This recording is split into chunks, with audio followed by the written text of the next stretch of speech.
বেনামাজি বান্দার সামনে যখন মালাকুল মউত দাঁড়াবে, তার চেহারার গায়ের রং হবে নীল, ব্লু কালার। তার দেহের যে পোশাক এটা হবে ব্ল্যাক।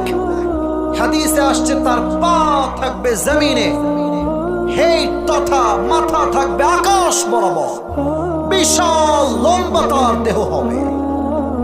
এসে একটা ধমক দিয়ে বলবে, এই বেনামাজি, ইয়া আইয়াতুহান নাফসুল খাবিথা উখরুজি ইলা আমরিল্লাহ, বের হয়ে আয়, আল্লাহর গজব জাহান্নাম তোর জন্য অপেক্ষায় আছে। ওই দিন বেনামাজি মুরব্বী, বেনামাজি যুবক, বেনামাজি মেয়েরা তাদের দেহের প্রত্যেকটা অঙ্গ থর থর থর থর করে কাঁপবে, পুরো দেহে একটা কম্পন তৈরি হয়ে যাবে। হাদিসে আসছে তার রূহ একবার ডানে, একবার বামে, একবার পেছনে, বারবার বারবার ড্রাইভ